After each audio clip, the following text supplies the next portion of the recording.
अस्सलाम वालेकुम स्टूडेंट्स। आज का जो हमारा टॉपिक है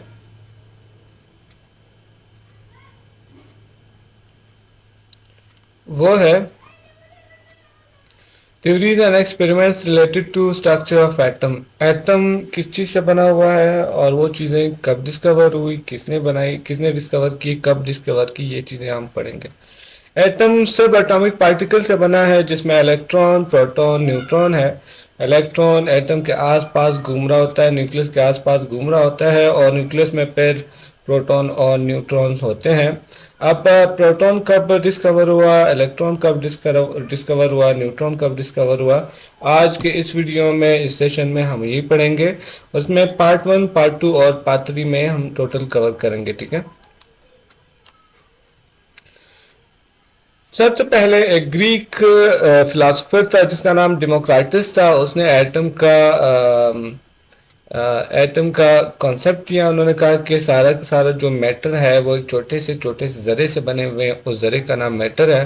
फिर 19th सेंचुरी में जॉन डाल्टन ने कहा कि जितना भी मैटर है वो एटम से तो बना हुआ है, लेकिन एटम जो है वो इनडिविजिबल है, इसको हम मज़ीद छोटे पार्टिकल में डिवाइड नहीं कर सकते, जबकि ये गलत था। क्योंकि एटम इलेक्ट्रॉन, प्रोटॉन और न्यूट्रॉन से बना हुआ है और ये सब एटॉमिक पार्टिकल्स हैं, यानी एटम से छोटे पार्टिकल और भी हैं, जबकि डाल्टन ने कहा कि और नहीं है, एटम सबसे छोटा ज़र्रा है। ठीक है। आप लोग ये याद रखिएगा कि एटम के छोटे जो ज़र्रे हैं जिसे हम प्रोटॉन, न्यूट्रॉन, इलेक्ट्रॉन कहते हैं, ये किसने डिस्कवर की, कब की? 1896 में सबसे पहले एटम में प्रोटॉन डिस्कवर हुआ जो गोस्टेन ने किया। उसके बाद 1897 में इलेक्ट्रॉन डिस्कवर हुए जो कि जे जे थॉमसन ने किए। उसके बाद 1932 में न्यूट्रॉन डिस्कवर हुआ जो कि चैडविक ने इसको डिस्कवर किया। ठीक है।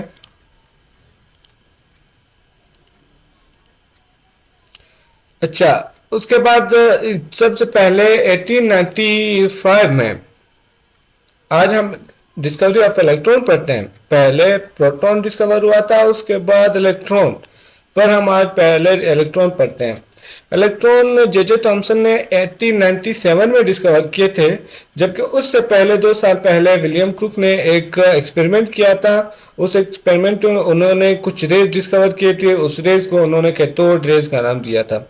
अब उन्होंने एक डिस्चार्ज ट्यूब बनाया, ग्लास ट्यूब। ये जो ट्यूब है ये ग्लास ट्यूब है और शीशे का बना हुआ है। इसमें 2 इलेक्ट्रोड रखे, इलेक्ट्रोड को बैटरी के साथ कनेक्ट किया और जब हाई वोल्टेज दिए, तो हाई वोल्टेज देने से पहले इस जो ट्यूब है, ट्यूब के अंदर जितना भी गैस था, गैस को उन्होंने बाहर निकाला वैक्यूम पंप के जरिए से, और इसका जो प्रेशर था वो 10⁻⁻⁴ एटीएम पे रखा। ठीक है।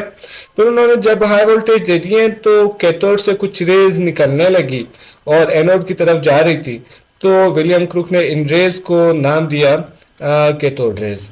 और इस ग्लास के बैक साइड पे उन्होंने इसको पेंट किया जिंक सल्फाइड से, जिसकी वजह से जब ये रेज इधर टकराने लगी तो वो ग्लो कर रही थी। जब वो इधर टकरा रही थी तो फिर विलियम क्रूक ने कहा ये रेज जो है कैथोड से निकल रही हैं और एनोड की तरफ आ रही हैं, तो इन रेज को उन्होंने नाम दिया कैथोड रेज।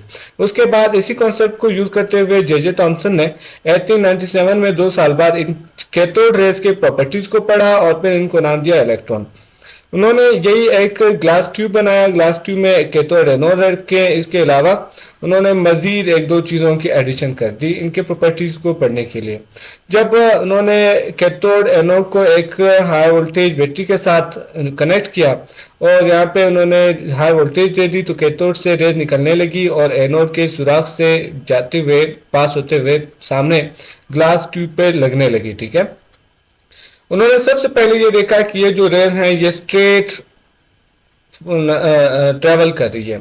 उसके बाद जो 2 प्लेट्स उन्होंने रखी हुई थी, एक पॉजिटिव प्लेट, एक नेगेटिव प्लेट, इनको बैटरी के साथ जब अटैच किया तो इन पे चार्जेस आ गई, एक पे नेगेटिव एक पे पॉजिटिव, जिसकी वजह से वो जो स्ट्रेट लाइन बना रही थी रेज वो डिफ्लेक्ट हो गई और ऊपर की तरफ पॉजिटिव की तरफ डिफ्लेक्ट हो गई। इसका मतलब यह है कि जो रेज है इस पे नेगेटिव चार्ज है, ऊपर पॉजिटिव चार्ज है, नेगेटिव पॉजिटिव एक दूसरे को अट्रैक्ट करती हैं, जिसकी वजह से रेज जो है वो स्ट्रेट लाइन से डिफ्लेक्ट हो गई। दूसरी बात है, जब नेगेटिव वाले प्लेट पे नेगेटिव चार्ज आ गई और इस रेज पे नेगेटिव चार्ज था तो नेगेटिव नेगेटिव ने एक दूसरे को रिपेल कर दिया, रिपल्जन की वजह से ये जो रेज थे वो डिफ्लेक्ट होकर ऊपर की तरफ चली गई। फिर उन्होंने बैटरी को ऑफ किया और इस पे मैग्नेटिक फील्ड अप्लाई किए, जिसकी वजह से ये जो रेज है वो स्ट्रेट लाइन से नीचे की तरफ डिफ्लेक्ट हो गई। अच्छा, रेज के प्रॉपर्टीज में सबसे पहले ये था कि इस पर नेगेटिव चार्ज है, क्योंकि जब उन्होंने प्लेट्स को इलेक्ट्रिक फील्ड दे दी तो वो बी से एक तरफ यानी पॉजिटिव की तरफ डिफ्लेक्ट हो गई, यानी रेज पे नेगेटिव चार्ज था। दूसरा, ये जो रेज हैं ये स्ट्रेट फॉरवर्ड या स्ट्रेट ट्रेवल करती हैं जब इन पे कोई मैग्नेटिक और इलेक्ट्रिक फील्ड अप्लाई नहीं किया था पहले, तो ये जो रेज हैं ये स्ट्रेट ट्रेवल करती हैं। जब ये रेज इन ग्लास ट्यूब के पीछे वाले हिस्से पे जब लगते हैं तो यहाँ पे फ्लोरेसेंस रोशनी पैदा करती है, और जब इनके सामने कोई मेटल वगैरह रख दिया जाता है मेटल, तो उस मेटल को गर्म कर देती हैं ये रेज। और अगर इसके सामने हम कोई फोटोग्राफिक प्लेट रखते हैं तो उस पर निशानात पड़ जाते हैं। और deflection, these raise show deflection in electric and magnetic field. अगर इस पे हम magnetic field electric field apply करते हैं तो बी से एक तरफ चली जाती हैं, पॉजिटिव प्लेट की तरफ डिफ्लेक्ट हो जाती हैं, और अगर हम मैग्नेटिक फील्ड अप्लाई करते हैं तो वो बी से सी की तरफ डिफ्लेक्ट हो जाती हैं। और ये जो रेज है independent of nature of the gas होती हैं, क्योंकि ये जो वो है जो डिस्चार्ज ट्यूब है, इस ट्यूब में ये जो रेज हैं ये ट्यूब कैथोड से निकल रही हैं, कोई किसी गैस से नहीं निकल रही।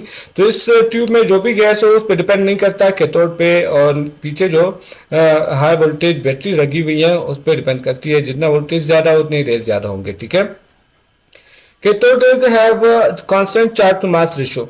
इसका मतलब यह है कैथोड रेज जो है वो इलेक्ट्रॉन से बनी हुई है और किसी गैस से नहीं बनी हुई है, तो इलेक्ट्रॉन का जो चार्ज है वो भी कांस्टेंट है, जो मास है वो भी कांस्टेंट है। जबकि गैसेस में कोई गैस हाई लाइट होता है, कोई ज़्यादा वजनी होता है, तो इस वजह से उस पर जो चार्ज हो कभी कम होता है कभी ज़्यादा होता है। तो अगर ये गैसेस पे डिपेंड करता तो फिर वो चार्ज टू मास रेशियो कम ज़्यादा हो जाता, जबकि ये गैस पे डिपेंड नहीं करता। कैथोड रेज जो है इलेक्ट्रॉन्स है, तो ये जो है ये सिर्फ और सिर्फ कैथोड रेज इलेक्ट्रॉन का जो है वो charge to mass ratio constant होता है, चार्ज भी सेम होता है, मास भी इलेक्ट्रॉन का सेम होता है। अच्छा, cathode rays produce X raise.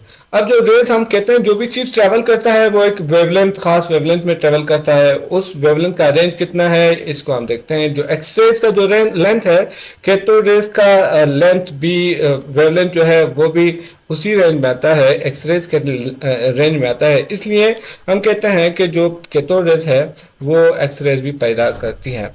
Cathode rays travel with speed nearly to light. Light और कैथोड रेज का जो स्पीड है वो तकरीबन सेम है, जो कि 3 × 10⁸ मीटर होता है पर सेकेंड। इसका स्पीड, लाइट का स्पीड और कैथोड रेज का भी वही सेम स्पीड होता है। Cathode rays are made of material particles. अच्छा, जे थॉमसन ने किया कि इस ट्यूब में कैथोड रेज के सामने एक माइक्रोस्कोपिक लेवल का व्हील रखा, और जब कैथोड रेज उस पर अप्लाई कर दिए तो व्हील जो है वो चलने लगा। तो इसका मतलब है कि जो कैथोड रेज हैं ये सिर्फ रेज नहीं है बल्कि पार्टिकल्स का भी के नेचर के भी हैं, क्योंकि कोई पार्टिकल किसी चीज पे आप टेंकोगे तो वो उसको पावर दे सकती है, उसको चला सकती है।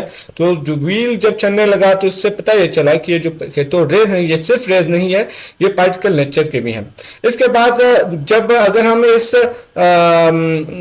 ट्यूब में कोई गैस भर देते हैं और कैथोड रेज पे अप्लाई करते हैं तो वो जो गैस आयनाइज हो जाता है, क्योंकि कैथोड रेज खुद इलेक्ट्रॉन्स है। जब वो किसी भी गैस के एटम पे टकरा जाते हैं तो उस एटम के आउटरमोस्ट इलेक्ट्रॉन को निकाल लेती हैं, जिसकी वजह से वो जो गैस है आयनाइज हो जाता है, तो वो आयनाइज भी कर सकती है उस गैस को।